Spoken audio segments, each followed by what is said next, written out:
I'm Justin Martin, 34, and was married to Karen Martin Clements, 30, for 4 years. This is the tale of how I came to be hiding in plain sight. I met Karen Clements at a Saturday morning office party that I couldn't avoid. It was to introduce the new employees and to announce promotions. It was a celebration party. I was one of the people being given a promotion. My promotion was to a senior broker's chair at the brokerage firm where I work. My personal portfolio was ballooning, and I was well on the way to my first $1 million and a partnership at 27. My clients were doing very well also. Karen was on the arm of John Palmer, my chief competition for the next partnership. He was a major ass-kisser and very risk-averse, so while he seldom had big losses, his upside gains were only about 30% of what I did for my clients. As a consequence, my client list was growing and his was shrinking. He was and is an asshole that lets no slight to himself go unpunished. I disliked the jerk from the first day he joined the firm. His first statement after he was introduced for his promotion from associate to broker. "Good morning, people. I'm going to be the next partner within the next 2 years. I am also going to become the top producer here, so watch out." Well, that statement went over as if he had shit on the floor in front of the office door. One of the partners walked up to the podium and angrily grabbed his arm and took him into a cubicle to berate him in a private setting. He then raised his voice and everyone and their dates and spouses could hear. The first question was, "Do you want to be working here tomorrow?" before John could answer. If you do not go out there and offer a sincere apology to those people who have proven to be valuable employees, you will not be here tomorrow. You need to tone down your undeserved arrogance and start living up to the person you are in your own mind. You ain't there yet. He issued the apology and went back to the partner and whispered something to him. The partner nodded, and that was the last we saw of the asshole that day. He apparently went back to where he was living. He left Karen at the office. The rest of the promotions and awards were made, except for mine. My promotion was made last, and I was asked to say a few words. "Good morning. I know that you don't want a long-winded speech, but remember it is me speaking." That brought some chuckles. I need to thank our research people. They are the ones that helped me choose a strategy for each of my customers that I would not have received without their help. So, research, when the party is over, lunch is on me at O'Casey's. Then I walked back to join the party. Another of the partners came up to me and quietly told me that I would get my partnership when the next board meeting occurred. He also asked me to take the young lady that came with John to her home or wherever she needed to go. I went over to the young lady, who had not been introduced to the group, and introduced myself. After she introduced herself, I explained to her that I was assigned to take her to her home or wherever she needed to go. I also told her with a slightly amusing smile, "That is the most pleasant assignment that I have been given in ages." She giggled. "Maybe not. I could be the Wicked Witch of the East, and you just haven't seen that side of me." "I doubt that very much. A fairy princess or a genie, but not a witch." That got a full belly laugh. Then she explained that she was John's cousin by marriage, and she had been dating John. She added that his words and actions today meant that she would not be dating him again. I took her back to her apartment. When I dropped her off, I laughed and explained that the condo I was leasing was just outside of her complex's fencing. I pointed to the building. She asked me if we could meet away from the office sometime. I said that I would like that, and we exchanged phone numbers. I headed back to the office and worked. John came to work the next morning and took his place in his cubicle. My old cubicle was next to his. He looked into the cubicle, probably to insult me again. Something he did with great regularity. He discovered the cubicle empty, and thinking I had quit or been fired, he stood by with a whoop and a fist pump only to see the sign painter putting my name on my new office. John was silent for the rest of the day. For that matter, he never gave me another verbal insult. I called Karen, and we made a date for the following weekend. We had a great time, and more discussion of her cousin. She told me that John was extremely angry when he called to inquire about how she got home from the party. When she told him that she was done with him and that I had rescued her from being stranded at the party, he ended the call. She went on to say that she hadn't talked to him since that call. We dated for about 6 months, and Karen was offered a promotion that she had worked hard for, but would require her to move away from the city. We had a goodbye dinner and a wonderful night in her apartment. Breakfast was entertaining, and she dragged me back to her apartment for a goodbye session. 2 years later, she returned with another promotion.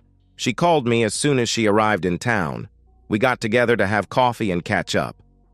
I explained that while I dated several nice ladies, none of them were Karen, and I was not intimate with any of them. Karen said basically the same thing. I told her of my promotion to full partner and of John quitting when the partnership was announced. Karen laughed and said, "John is and always has been said a legend in his own mind." Then she added, "Watch your back, Justin. John is not one to take a lost prize to someone else without trying for revenge." We made arrangements for additional dates. We began a courtship dance that lasted 18 months. I asked her to marry me, and she agreed. We both decided that we needed to protect our assets, so we had a prenuptial agreement drawn up.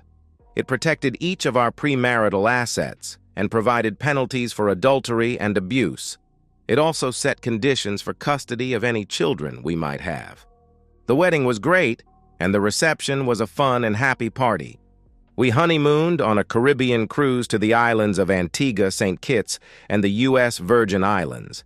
We had a glorious trip and came home to my wedding present for my bride. It was a home on 80 acres in the little town of Pearson, MI. It was only about 25 minutes from my office in downtown GR, and only about 15 minutes from Karen's office in Cedar Springs. I did have the home in my name only, and the purchase date was several months before the wedding.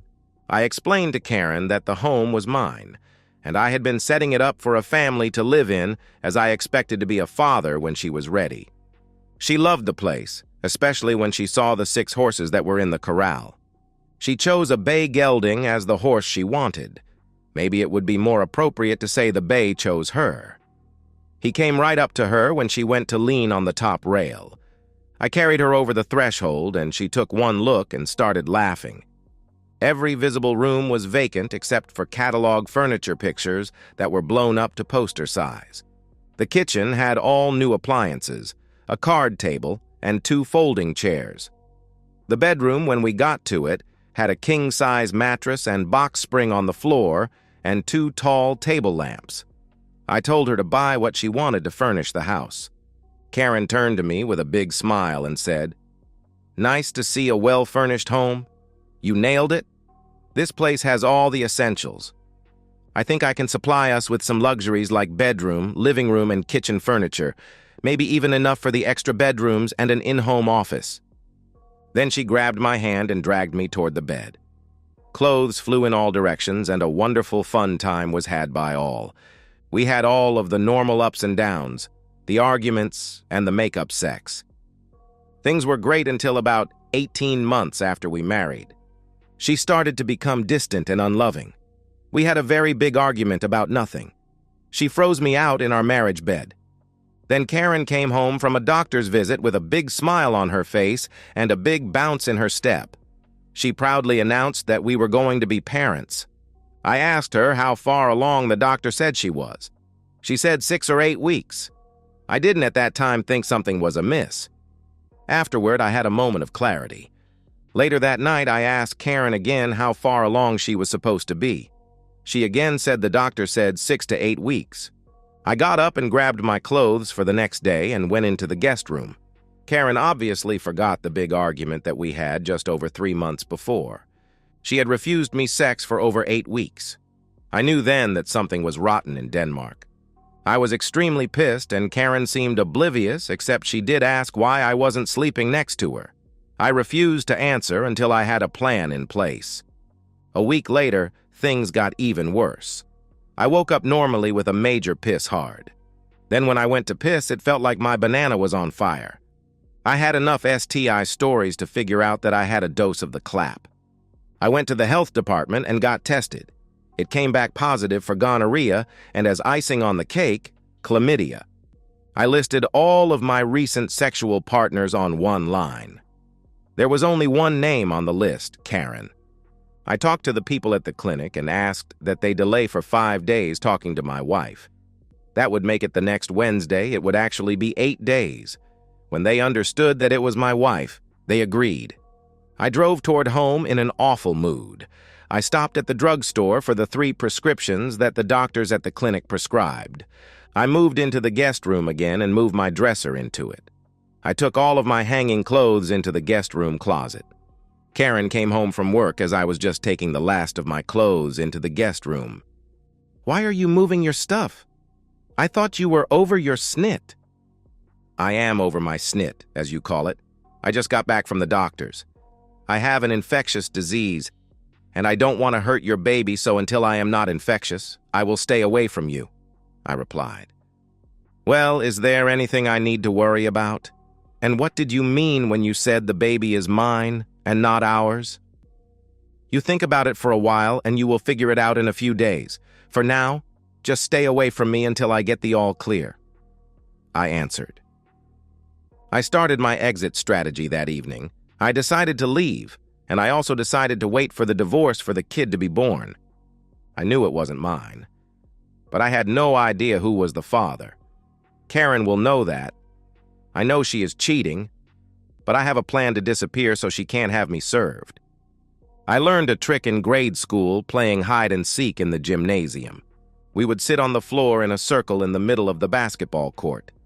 The child that was it would go and sit on the piano bench and lean down on the closed keyboard, cover his or her eyes, and count. The 5 children who were chosen to hide would hide anywhere they could, but they were not allowed to leave the gym. When my turn to hide, I whispered to 2 of my friends to leave a space between them to let me sit there. The it girl put her head down and started counting. I ran around in a noisy circle, then turned and tiptoed to my friends and sat down on the floor just like I had never left. It worked several times, and it finally was banned because those kids who used it were almost never caught. I had an idea that would allow me to hide in plain sight. It didn't involve a name change. It didn't require surgery. It didn't even require me to leave the area. It took me 3 days to start making my move. I had called in sick for the entire week and the next as soon as I discovered the disease. That Friday morning, I packed all of my stuff and went to an extended stay hotel. I contacted and arranged to have my house put on the market with an initial inspection next Thursday. Karen would know that I knew by then. She probably would scream bloody murder and accuse me in absentia of cheating on her. Her one blind spot in an otherwise almost perfect personality was that nothing was ever her fault. She refused to accept the blame for anything. She probably believes her baby was made by me. Cheating would mean she did something wrong. I knew that my leaving would vindicate in her mind that it was me that was wrong. But when the house and property were going on the market, she would understand that whether I was right or wrong, she was without a home and would have to find some place to live.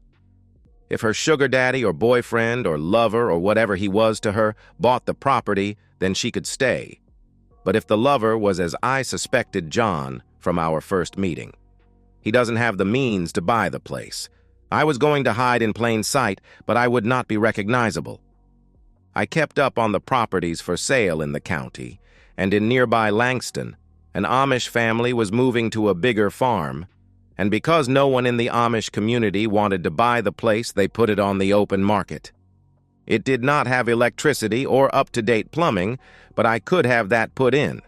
The price was very cheap for the 92-acre property, and it was only 20 minutes from Pearson. I would not have the property in my name, but it would be in the name of my trust fund. It would be a matter of public record, and Karen knew of the trust fund. The sale of my current house would be handled by an agent, so if Karen or her lover bought it, I would not be there for the close. I sold my partnership back to the brokerage, cashed out my personal bank accounts, and had my stocks assigned to the trust. I had a couple of estate and criminal lawyers check to see that what I was doing was legal and that I could not be compelled to give up assets in my trust. They assured me that while it was mean, it was legal. I had almost $3 million in liquid assets, and the trust had another $5 million. I could hide out for years. Then I took on the Amish style of dress and facial grooming. In 4 weeks, I looked like most of the other men in the community. My car was parked out of sight in the barn, and I had several neighbors leave their horses in my fields. I even bought an Amish black buggy and parked it alongside of the house. I was gone Wednesday when the health department and the sheriff arrived to give Karen the bad news. She was compelled to list her sexual partners for the last year as the disease was advanced. I had paid a couple of $1,000s to one of the people at the health department to give me her list. At first, she tried to say it was just me, but the diseases were very advanced in her and only had just started in me. She ended up spending a weekend in jail before she gave up 4 names. John Palmer was one. I did not know the other 3. I decided to have them investigated, and it turns out the other 3 were working with Karen. Somehow, John was injured when shot in a drive-by shooting and was rendered impotent. That cost me $10 big. Then Gary Masters, Ralph Simmons, and Frank Liddy were each victim of a mugging. For some reason, my name never came up as a suspect. At least I was never interviewed. The house quickly sold.